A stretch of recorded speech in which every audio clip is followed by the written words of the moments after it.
안녕하세요, 회원님들. 오늘은 철근의 순 간격입니다. 함께 이해하셔야 되는 개념은 철근의 피복 두께, 그리고 철근의 유효 깊이입니다.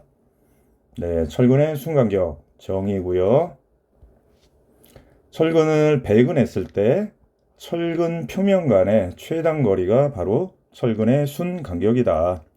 그리고 철근의 순 간격을 확보하기 위한 목적은 첫째, 충진성, 부착력, 내구성 확보를 위한 부분이다. 그리고 철근의 직경, 골재 크기 등을 고려해서 최소 간격 이상의 확보가 중요하다. 대제목 2번입니다. 철근의 순간격에 도해야 목적이고요. 왼쪽 그림 단순한 부분입니다. 꼭 이해하시고 그려주시면 되겠습니다. 조금 전 설명드린 것처럼 요게 S라고 하고 철근의 순간격이고요. 피복 두께, 그 다음에 굵은 골재, 철근의 직경까지 그림에 함께 표현해 주시면 되겠습니다. 그리고 목적은 조금 전 설명드린 것처럼 부착력 확보, 충진성 확보, 내구성 확보라는 부분입니다. 대제목 3번 철근의 순간격에 대한 기준. 네, 바로 이 부분이 본 문제의 핵심이겠죠. 그리고 늘 제가 강조드리지만 항상 여러분들이 공부하실 때는 현재 최신 기준이 되는 KDS 설계 기준입니다. 그리고 KCS 표준 시방 이 부분에 해당 기준들로 서술을 해주셔야지만 여러분들이 고득점, 차별화 답안이 되고 합격으로 가실 수 있다는 거죠. 자, 옛날부터 오래전까지 공부하셨던 우리 기술사님들은 철근의 순간격 하면 그냥 하나로만 기억을 하실 거예요. 자, 그런데 표에 지금 보시는 것처럼 현행 KDS 설계 기준은 상당히 세분화가 돼 있다. 그래서 관련되는 내용들과 현재 기준들을 서술해 주셔야지만 합격을 하신다는 거고요. 물론 여러분들이 자체적으로도 또 기준들을 찾아보시고 공부를 하셔야 되지만 그런 수고로움과 불편함을 덜어드리기 위해서 제가 강의 드리는 내용들에는 해당 내용들이 반영되어 있다는 것도 잊지 마시기 바라겠습니다.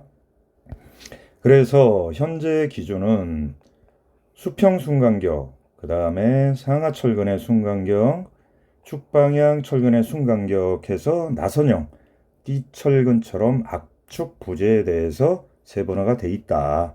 수평 철근의 순간격 잘 아시는 것처럼 25mm 이상, 철근의 공칭지름 이상, 그 다음에 옛날에 보시면 이제 Gmax의 1.25배 이렇게들 기억을 하셨을 거예요.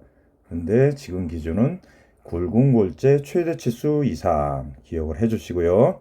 그 다음에 상하 철근은 25mm 이상이면 됩니다. 그리고 축방향 철근은 40mm 이상, 철근의 공칭지름의 1.5배 이상, 굵은 골재 최대 치수 이상. 네, 다시 강조드리는 것처럼 현행 기준들로 꼭 불편하지만 이런 내용들은 암기를 하셔서 해당 문제가 나온다면 답안에 작성을 해주셔야지 꼭 합격을 하신다는 거 잊지 마시기 바라겠습니다. 네, 그 다음에 대제목 4번.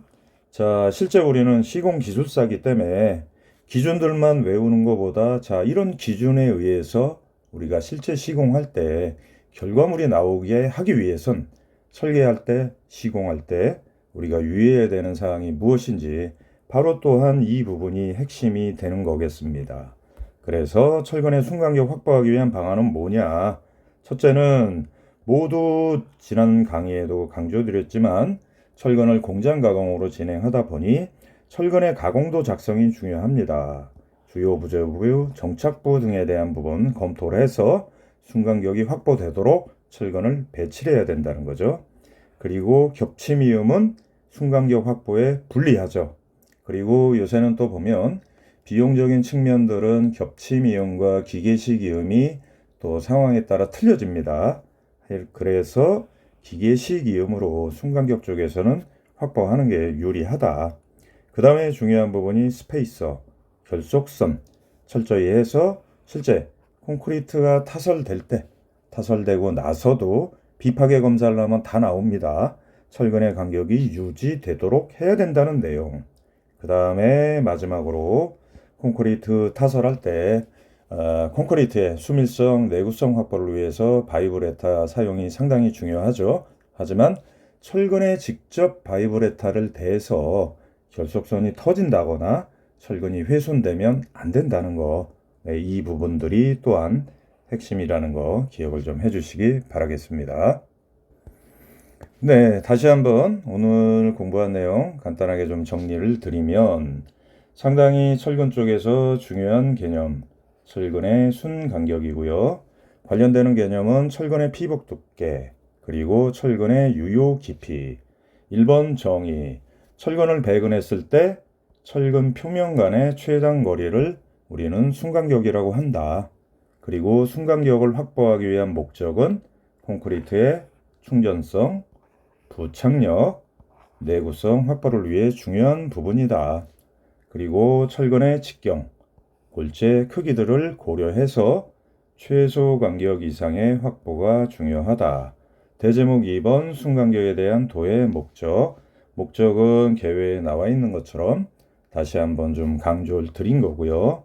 그 다음에 왼쪽에 나와 있는 철근의 직경, 굵은 골재 치수, 피복 두께와 함께 어떤 것이 철근의 순간격인지 그림으로 좀 표현해 주시는 부분 중요하고, 그 다음에 대제목 3번 순간격에 대한 기준 KDS입니다. 설계 기준이죠.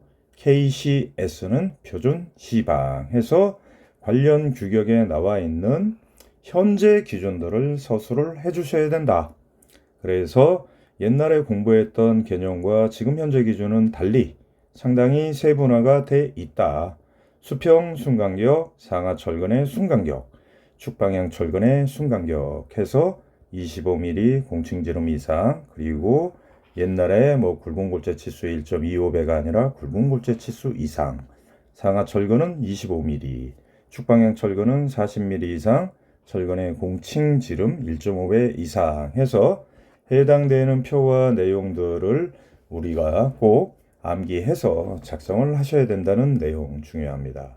그 다음에 철근의 순간격 확보하기 위한 방안, 마찬가지 시공 기술사이기 때문에 핵심 내용이죠.